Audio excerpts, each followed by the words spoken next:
Hi, I'm Cora, And I'm Deirdre. and this is a response to the post on freedom of speech versus national security.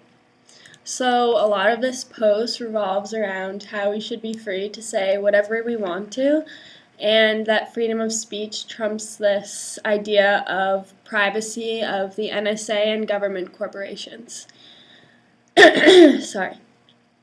So the post was introduced with a discussion about people's internet searches and how they are limited in China and other countries, and how charges can be brought on people for simply searching controversial,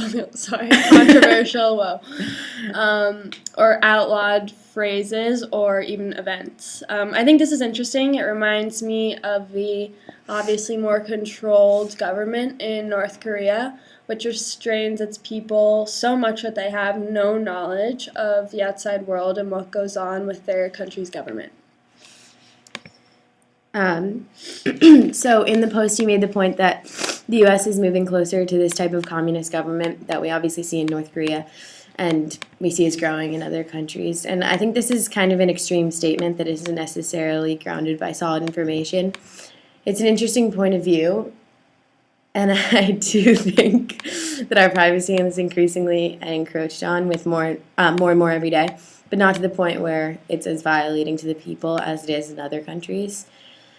I also understand that people in the U.S. think the leaking of government information shows us what the NSA is hiding and how little we know about what private information of ours they have access to.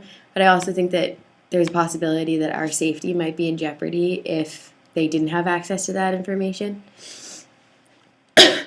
Yeah, I agree, and I think you make a good point about how our restrictions may increase over the years.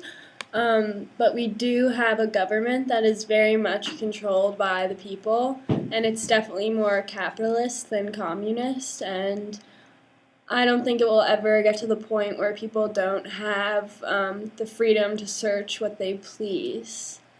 I personally think it's okay if the government has access to my internet and phone activity because I don't think I'm doing anything wrong.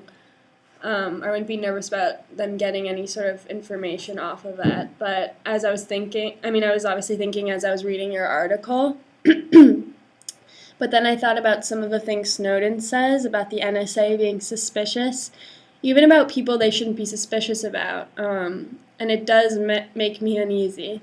So, like you said, there are two sides to this. Yeah, and definitely in response to the Snowden quote, I think that was a good thing to include in your post, and it was really relevant. He said he was part of something that was doing more harm than good by working for the NSA, and that's why he ultimately did what he did. But I think, yeah, that was interesting. We talked a little bit in class about Snowden's character and Julian Assange's too, and whether or not that was relevant, and deciding whether or not they should have done what they did. And I think it was obviously a pretty brave thing that Snowden did, and I think you were in support of that, if I understood correctly. We were researching him online a little bit, and he has a lot of famous quotes about the NSA and talking about the lack of privacy for the people in the U.S. that they caused. And an interesting one was about what Cora was saying. He said that even if you're not doing anything wrong, you're being watched and recorded, and the U.S. authorities have the power to access every little thing and scrutinize your activity, even if you're not worthy of suspicion. And you could be ultimately painted as a wrongdoer, even if you're innocent and not doing anything wrong. He also said that he believes that the government should have power to access certain information when it's needed, but the extent to which things are being looked at is beyond what's necessary and appropriate for them. I definitely agree with this. I think you would too. And he said that the government has granted itself power that it's not entitled to. And then, like I said, with Julian Assange, your point was good too. We can't judge their character, or we can judge their character all we want. And the other criminal charges that have been brought on to them, but the information that they revealed wasn't invented or contrived, so we obviously have to take that into consideration. I don't think your post was too anti-U.S. government. I think it's good to be skeptical. Skeptical. Whoa. about the system we live under, and this whole situation does make it seem like there are many things being hid from us that shouldn't be hidden.